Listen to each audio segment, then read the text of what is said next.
This is Nightline. Tonight, the unexpected costs of AI.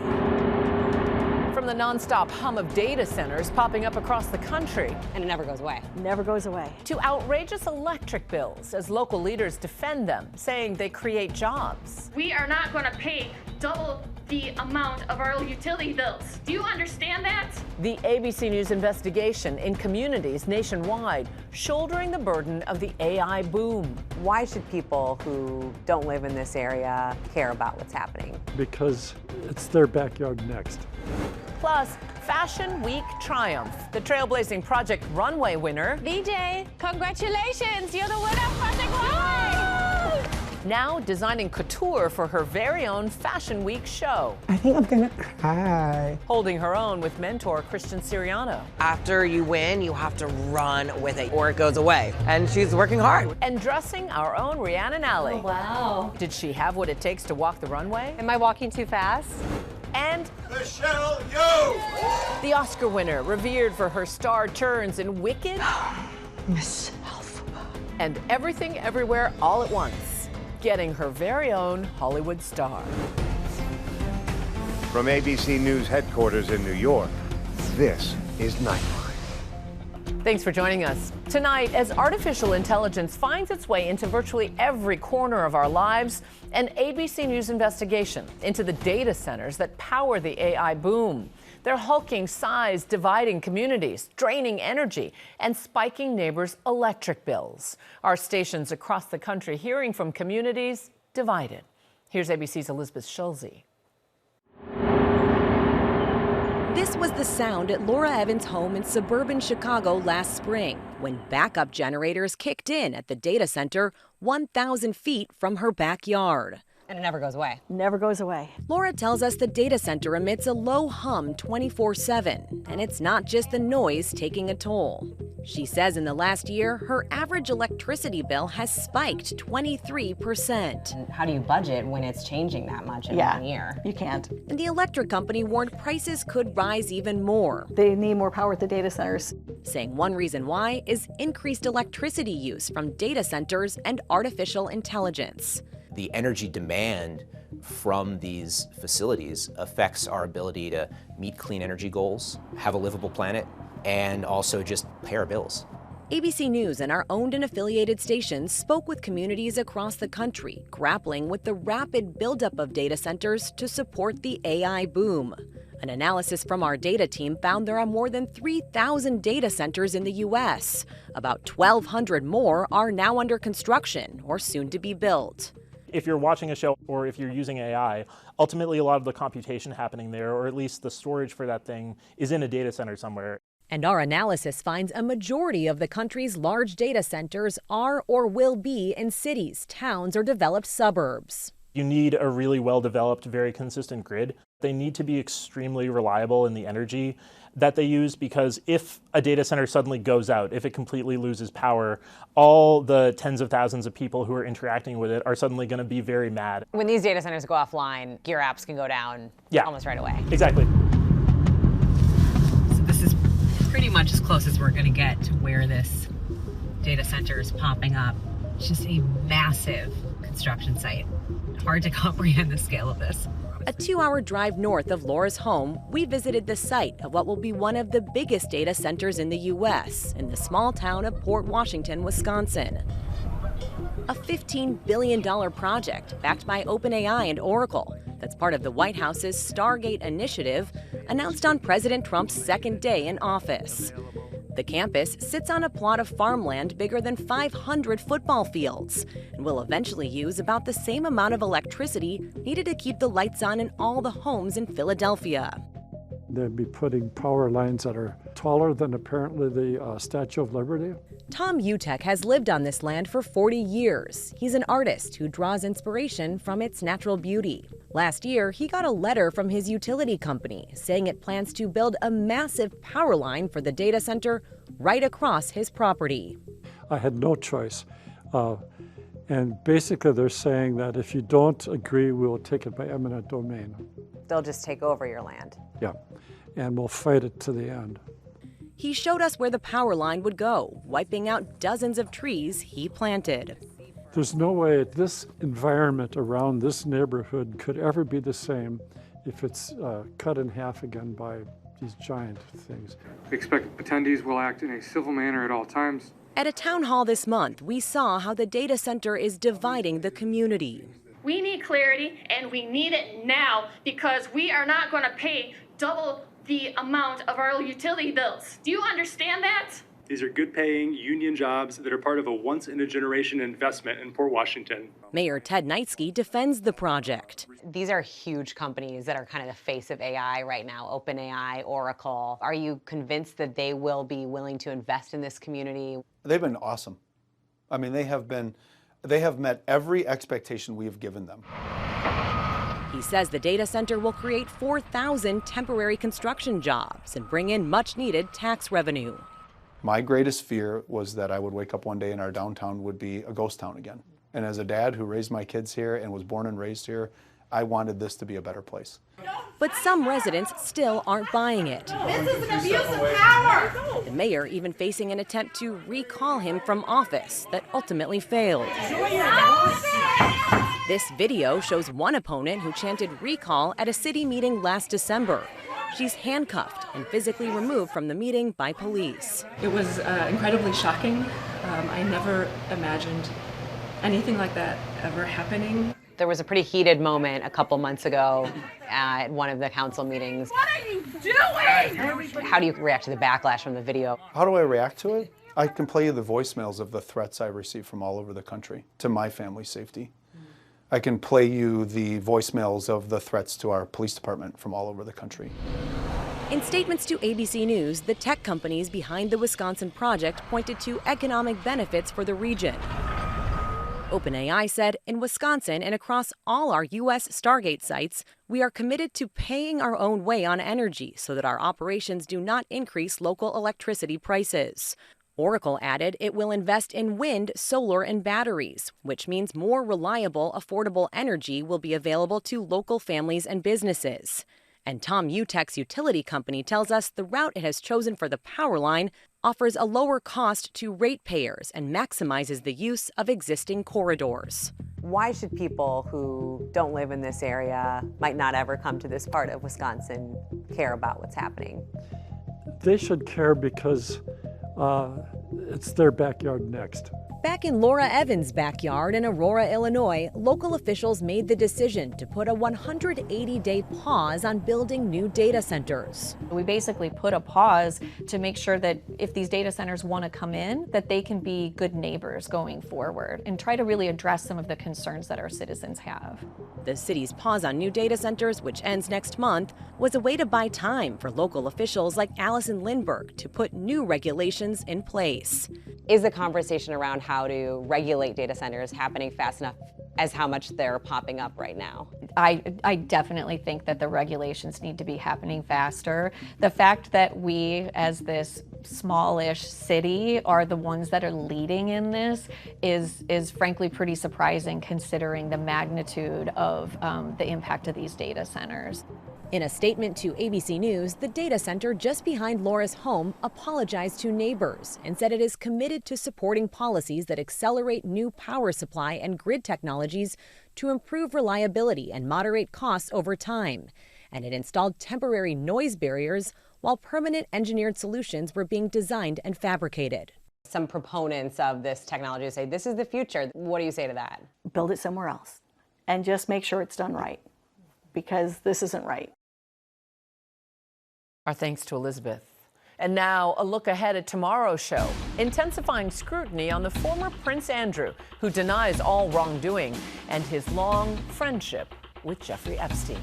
Every single person that was involved in this sex trafficking ring needs to be fully investigated. Doesn't matter if it's former Prince Andrew or anybody else. And when we come back, on the heels of her historic Project Runway win, I think I'm gonna cry. we're with the trailblazing designer as she makes another dream come true after the break.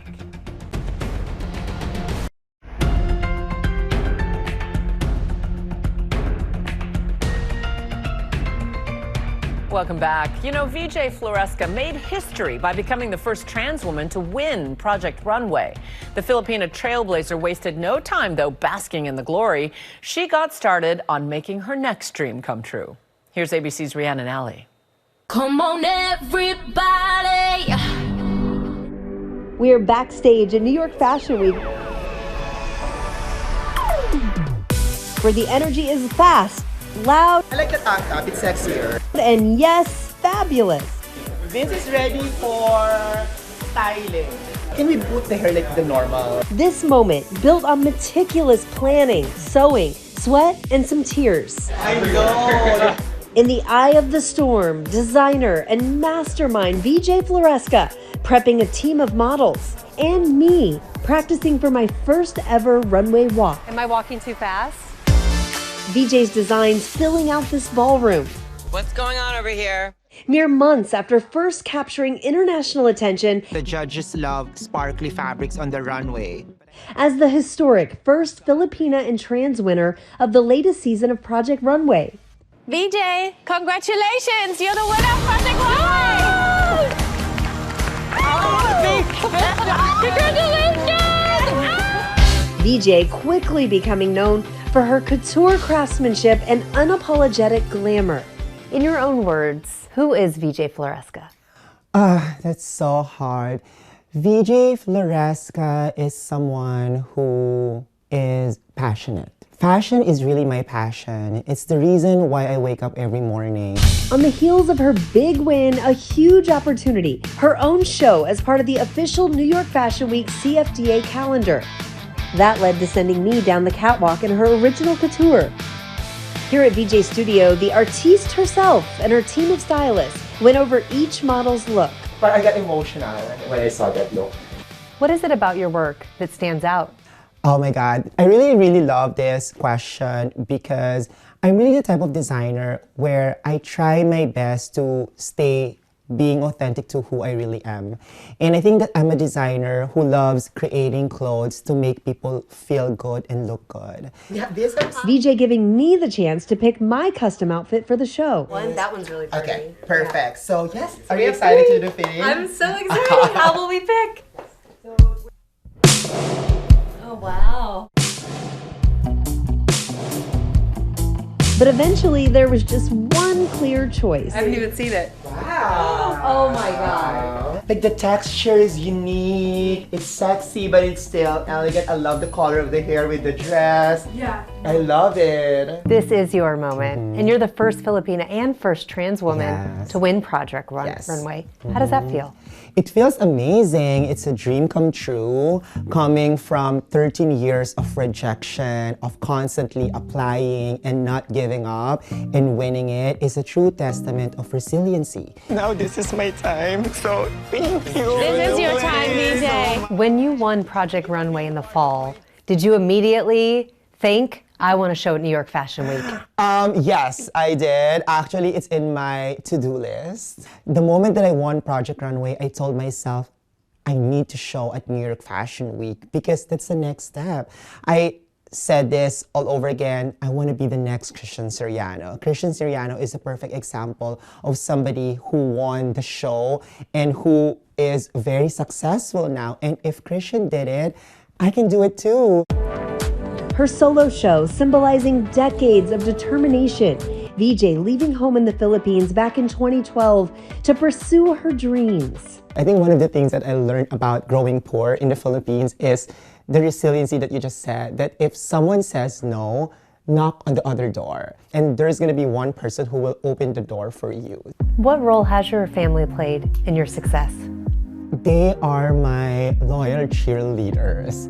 You know, especially my mom. Like, when my dad passed away a few years ago, like, she became the breadwinner of the family. She became a street vendor, selling food on the street. What will that moment feel like when you see your mom sitting out there watching your first solo show? I think I'm gonna cry. I'm gonna cry because I've lost like 12 years of my life being away from her when I moved to the US to follow my dream to become a designer in America.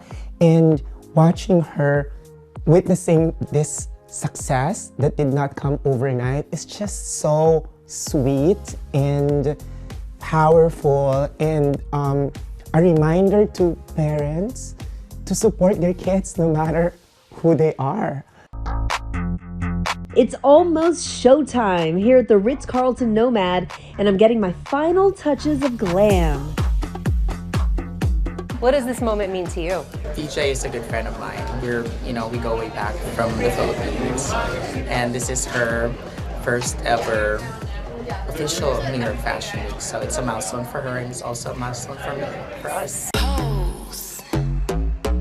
Veejay putting on the final touches before sending her looks out into the world. Finally, it was time for the collection to shine.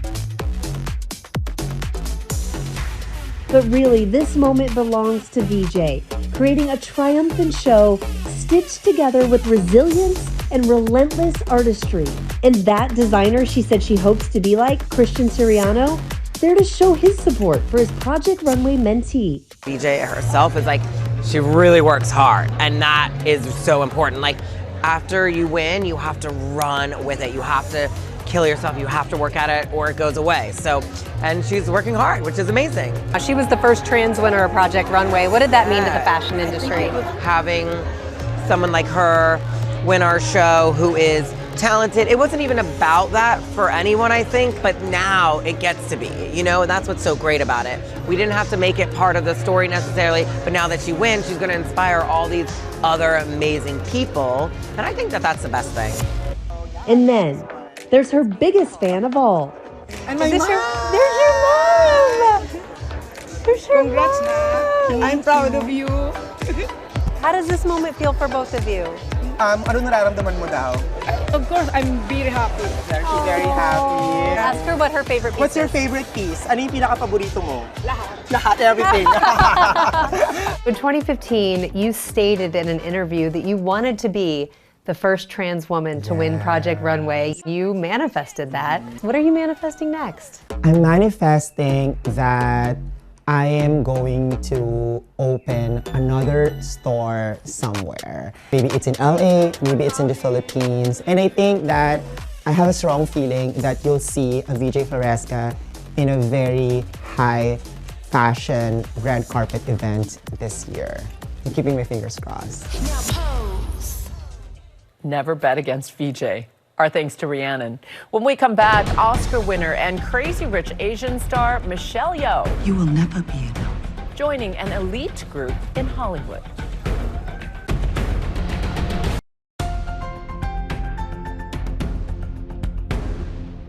And finally tonight, Michelle Yeoh got her well-deserved star on Hollywood's Walk of Fame. It's tonight's Nightline. The newest member of the Hollywood Walk of Fame, Michelle Yeoh. She sprang into the spotlight in Crouching Tiger, Hidden Dragon, not just for acting, but for doing her own impressive stunt work. But it was Yeoh's star turn in the blockbuster Everything Everywhere All at Once that would earn her the Best Actress Oscar. Michelle Yeoh. Yeoh today joining the ranks of Hollywood's elite, where she rightly belongs. That's Nightline. Thanks for staying up with us. Good night, America.